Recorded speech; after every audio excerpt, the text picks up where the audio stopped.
Hello sir, வணக்கம். இன்றைக்கி rosemary அப்படிங்கிற அந்த செடியை எப்படி பதியம் போட போகிறோங்கிறத பார்க்கலாம். இந்த ரோஸ்மெரியை பற்றி உங்களுக்கு தெரியும். இது ஹேர் ஆயிலெலாம் தயாரிக்க பயன்படுத்துவாங்க. இதை தொட்டு நம்ம பார்த்தாலே அதிகளவு வாசனையோடு இருக்கும். அப்படிப்பட்ட இந்த செடியை நம்ம இன்றைக்கி பதிய போட போகிறோம். அது எப்படி பதிய போட போகிறோங்கிறத இந்த வீடியோவில் பார்க்கலாம் வாங்க. அதுக்கு முன்னாடி எங்கள் புது நண்பர்களாக இருந்தால் எங்களுக்கு ஒரு சப்ஸ்கிரைப் பண்ணுங்கள், அப்படியே ஷேர் பண்ணுங்கள். நண்பர்களுக்கு மறக்காமல் அனுப்புங்க. ஒரு லைக் போடுங்க, அப்படியே ஹை பட்டனை தட்டி விடுங்க. வாங்க வீடியோக்குள்ளே போகலாம். ஹலோ சார், வணக்கம். வெல்கம் டு சதா கார்டன். இன்றைக்கி ரோஸ்மெரி செடியை எப்படி பதியம் போட போகிறோம் அப்படிங்கிறத பார்க்க போகிறோம். இந்த ரோஸ்மெரி செடியை லேசாக கையில் தேய்ச்சி முகந்தாலே கமகமன்னு வாசனை விடும். அத்தனைய வாசனை உடையது. இதை வச்சு ஹேர் ஆயிலெலாம் தயாரிக்கலாம்னு சொல்கிறாங்க. அப்படிப்பட்ட அந்த ரோஸ்மெரி செடியை இன்றைக்கி நம்ம பதிய போட போகிறோம். அது தனியாக எடுத்து வச்சுருக்கோம். இது வாங்கிட்டு 10 நாளுக்கு மேலே ஆயிடுச்சு. நம்ம கிளைமேட்டுக்கு நல்லா பழகிருச்சு. இப்போ இந்த உரக்கலவை எடுத்துக்கிட்டிங்கன்னா செம்மண் எடுத்திருக்கோம், மண்புழு உரம் எடுத்திருக்கோம், கோகோ பீட் எடுத்திருக்கோம். 3 கலந்து கலவையை பண்ணியிருக்கோம். வேப்ப புண்ணாக்கு போட்டிருக்கோம். அதோடு நம்ம என்ன பண்ணுறோம்னா ஒரு இறந்த செடியினுடைய அந்த பழைய மண்ணையும் சேர்க்க போகிறோம். இந்த பாருங்கள், இதுலேயும் அதிகளவு செம்மண் இருக்கிறனாலையும் அதையும் உடைச்சி இதோட சேர்க்க போகிறோம். சேர்த்து நம்ம பழைய மண்கலவை புதிய மண்கலவை எல்லாமே மிக்ஸ் பண்ணி ஒரு கலவை தயாரித்து அதில் ரோஸ்மெரி செடியை போட போகிறோம். இதுக்கு குரோபேக் எடுத்திருக்கோம். அந்த குரோபேக் 4 பக்கமும் ஓட்டை அடைக்காமல் இருக்கிறதுக்காக நம்ம சில பொருட்களை போட்டு அதை ரெடி பண்ணியிருக்கோம். இந்த கலவையை நம்ம ஓரளவு ரெடி ஆயிடுச்சு. நல்லா கலக்கிட்டு இருக்கோம். இந்த பழைய மண் இறுகி இருக்கிறனால அதை தட்டி சரி பண்ணிகிட்டு இருக்கோம்.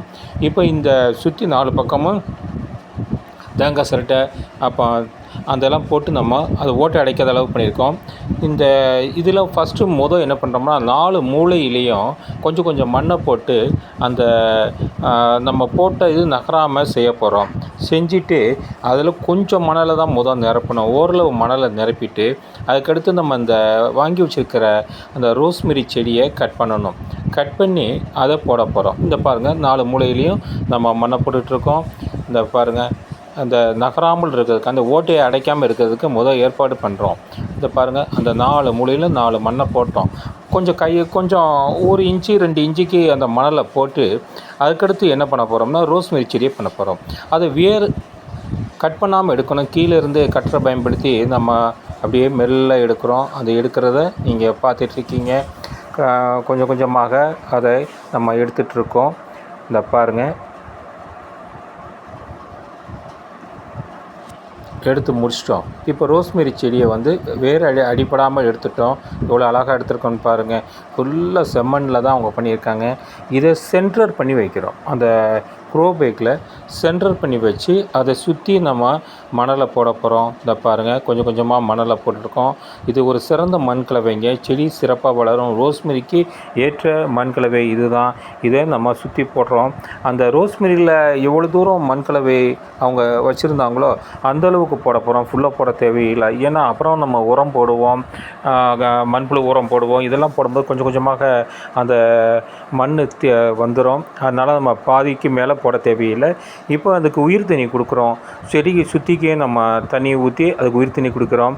இப்போ ரோஸ்மெரி செடியை நமக்கு வளர ரெடி ஆயிடுச்சு. இது 2-3 நாள் இருட்டில் வச்சுருந்து அப்புறம் தூக்கி வெயிலில் வைக்கும்போது நம்ம தோட்டத்துலேயும் ரோஸ்மெரி செடி கொத்து கொத்தாக வளரும். இந்த ரோஸ்மெரி வாசனை நம்ம தோட்டம் முழுவதும் கமலும்.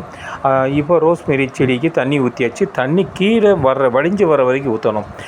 தண்ணியை அது மாதிரி தான் ஊற்றணும். அது மாதிரி நம்ம ஊற்றிட்டோம். இந்த பாருங்கள், ரோஸ்மெரி செடி சூப்பராக சென்டர் பண்ணி வச்சாச்சு. இதை 2-3 நாள் இருட்டில் இருக்கட்டும். நல்ல அந்த புது குருத்துக்கள் வந்த பின்னாடி அதை அப்படியே தூக்கி வெயில வைங்க. இப்போ ரோஸ்மெரி செடி நம்ம தோட்டத்தில் ரெடி ஆயிடுச்சு. இன்றைக்கி நம்ம ரோஸ்மெரி எப்படி பதியம் போடுறதுங்கிற விஷயத்தை பற்றி பார்த்தோம். அது உங்களுக்கு பிடிச்சிருக்கும்னு நினைக்கிறோம். இந்த பதிவு உங்களுக்கு பிடிச்சிருந்தால் சதா கார்டனுக்கு ஒரு லைக் பண்ணுங்கள், ஒரு சப்ஸ்கிரைப் பண்ணுங்கள், ஒரு ஷேர் பண்ணுங்கள். அப்படியே அதை ஹை பட்டனை தட்டி விடுங்க. சதா கார்டன். தேங்க்யூ.